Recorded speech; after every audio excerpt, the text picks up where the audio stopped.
What is the angriest your wife has ever been at you, and what did you do? I threw a steak out the window. Last night, my wife's boss from her brand new job invited us over for dinner. On the drive over, my wife reiterated many times to me just how important it was to make a good impression.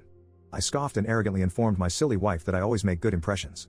My wife's boss is a single lady in her 50s, so it was just the three of us. We chit-chatted over drinks and salads and seemed to really be hitting it off. She laughed at my well-timed, perfectly appropriate jokes and my wife seemed pleased. Soon she brought out the main course, a nice big juicy steak for each of us.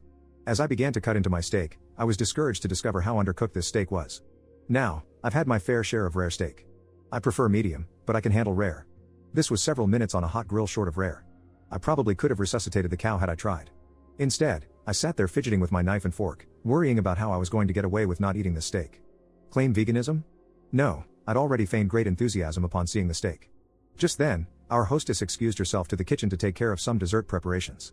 As I looked across the fancy dining room table at the open window of this third-story apartment, a cartoon light bulb appeared over my head. I knew I had to be decisive, realizing that she could return at any moment. I committed. I grabbed the steak with my hand, gently shook off the juice, and executed a perfect throw right through the center of the open window. Here's where I messed up. Big time. The window wasn't open. It was the cleanest freaking window you've ever seen in your life. That is, until my mostly raw slab of steak slammed up against it and slowly slid down, leaving a trail of bloody juice in its wake. My wife, whose steak was a nice medium rare and was unaware of my predicament, turned, jaw dropped, and stared at me like I was an alien from another planet. This look then slowly morphed into more of a "there is no place on this planet you can ever hide from me" expression of demonic anger. My wife's boss heard the thud of the steak on window impact and came quickly. She took in the scene, the steak sitting on the windowsill, the blood trail, my empty plate, and then gave me an inquisitive, puzzled look. I just didn't know what to say. It felt like a minute of silence but was probably 3 or 4 seconds. Finally, the best I could manage was, "I'm so sorry. I am such a klutz.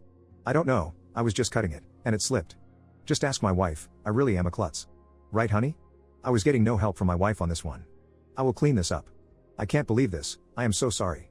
Both women continued to stare at me like I had escaped from the loony bin, as I smeared the blood around the window with my cloth napkin, dusted off the steak, and continued to mutter my incoherent explanation. I knew no one was buying the story. I knew what I had to do. I sheepishly returned to my seat and proceeded to eat every bite of that disgusting, cold, chewy, bloody, raw steak. I remained pretty quiet the rest of the evening. My wife's only 2 words to that night after the incident are "I'm fine." The next day I got a text from my wife. "Good news, my boss and I just had a good laugh over how much of an idiot you are. I hope you know you will never live this down. I love you, you moron."